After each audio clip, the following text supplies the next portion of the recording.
The Minnesota Vikings have just made multiple insane moves as this changes a lot regarding the quarterback room for the Minnesota Vikings, with more moves set to come over the coming days. We're going to be breaking it all down as Carson Wentz is now the backup for the Minnesota Vikings, and Kwesi Adofo-Mensah has some stuff up his sleeve. We're going to be breaking it all down here in this video. Before we do jump into this video, though, ladies and gentlemen, if you haven't already, be sure to hit the sub button. We have a lot of crazy news coming just like this, with more moves anticipated over the coming days for this Vikings team. You won't want to miss it. We know it's just over 90% of you guys watching right now have not hit that sub button, but this is one that we expected to happen as moments ago this came out from Ian Rappaport.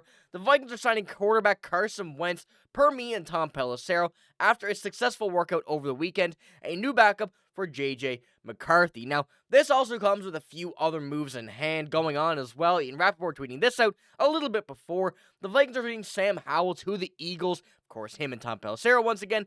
It's a 5th in 2026, a 7th in 2027 to Minnesota, while Philadelphia gets Howell and a 6th in 2026, which recently hosted Carson Wentz, of course, and now they get their guys. So, Sam Howell, legend in Minnesota, of course, playing 0 games, not being great in the training camp, in preseason, whatnot, but the idea was there. The mindset was there, and this is something that we've spoken about during the offseason, kind of going back to when they went out and acquired Sam Howell at the draft, that, he is a possible backup, but does he have enough veteran experience for this Vikings team to feel comfortable putting him in right behind JJ McCarthy if JJ McCarthy is perhaps not ready to go in one game or another? So, going into this, they've made their move, they've made their decision. Now, Carson Wentz was a guy that we've, of course, discussed and kind of going back and forth over the past few days. It did seem like there was another quarterback inbound. Now they have their guy, and this came up from Alec Lewis yesterday. You saw this in yesterday's video, you'll know. Neither McCarthy nor Brosmer have played a meaningful NFL game. Would head coach Kevin O'Connell really be willing to enter the 25 season without a more proven option? Ripeson has an up-and-down performance Friday night, and he and Howell were both inconsistent throughout training camp and the preseason. But Minnesota chooses to keep either, and they have, chose to keep one at least for now, and Max Brosmer, and, whether or not Brett Ripeman will stay, but Carson Wentz is now the backup for this team. And, of course, going in to take a look at the depth chart right now, it was pretty evident that they needed a more veteran quarterback than Sam Howell. Sam Howell, I think, had the potential, but not as a backup. If he were a third-string quarterback, if Max Brosmer were not on this team, of course, why not? Why not try it? Sam Howell as a backup could be a pretty good option if you have another veteran quarterback there.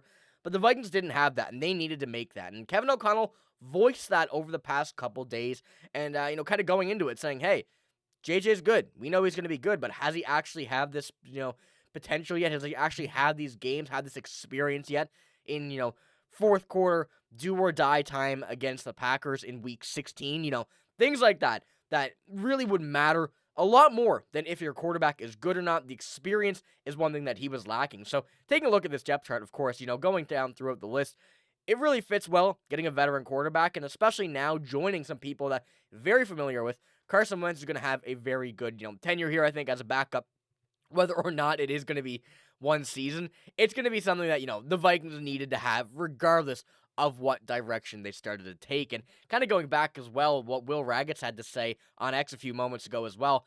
Sam Howell had a turnover-prone training camp with a rough second preseason game. Arm talent is a backup caliber, but the fit didn't work as well as the Vikings hoped, so they reset him with Carson Wentz, who Sean McVay's offense 23 was with teammates with Josh McCown. And, of course, another link there to the Minnesota Vikings now at this point, which, once again, makes things make a lot more sense. And we know that Kwesi and, Kevin O'Connell love to have the link somewhere along the line of having someone played with someone before, of course, having the experience somewhere else, They don't want to go out on a limb and just say, hey, we know you're going to be a viable option. They like having that connection. They like having players that are good, locker room, not type players, but good around a bunch of different kind of availabilities for this team. That's a different way of describing it, but having Carson Wentz come in here will be very good with the young quarterback room right now in JJ McCarthy and Max Brosmer.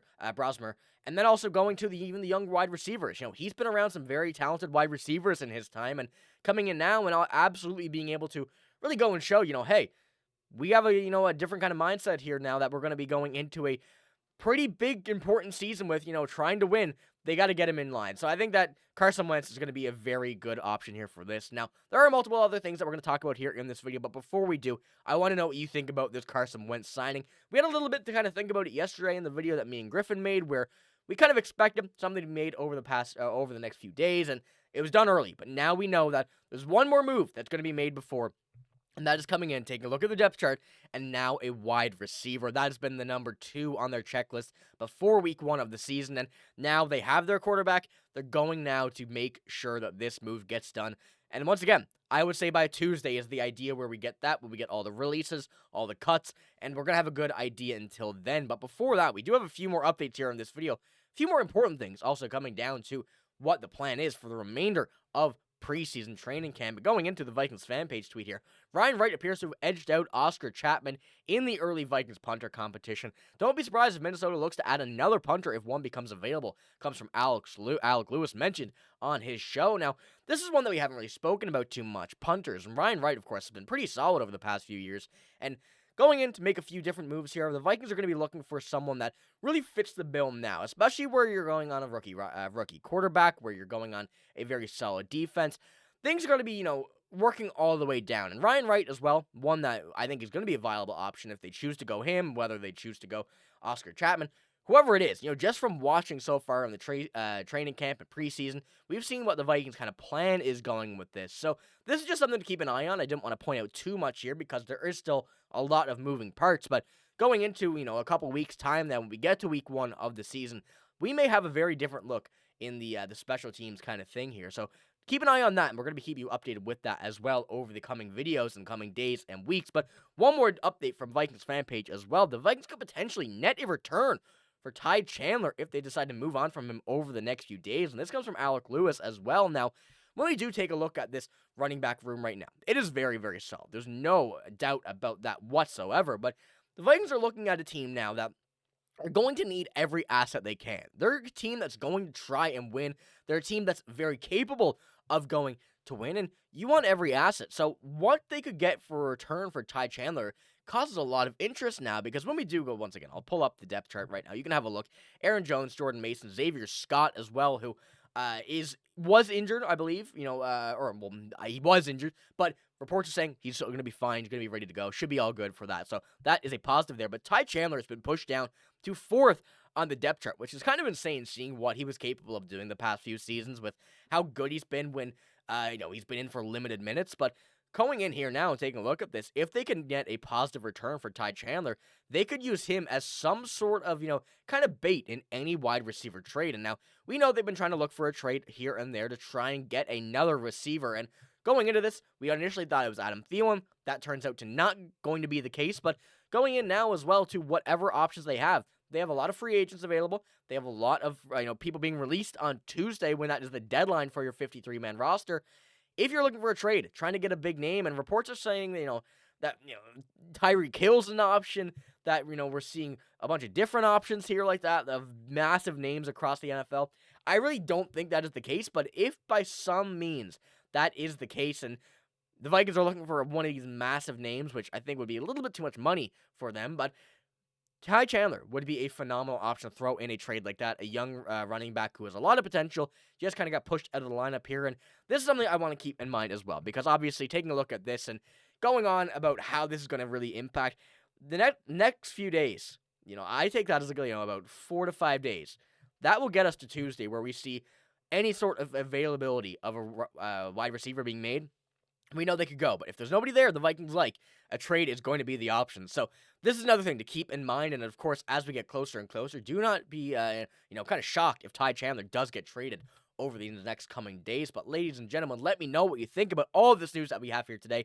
A whole bunch of stuff, and we are not done yet. We're going to have so much stuff coming out as well over the coming days. You won't want to miss it. That's all I got in this video. If you did enjoy, give it a like, hit the sub button as well. I'm signing out, though. Thank you for watching. Hope you have a great day. See you later.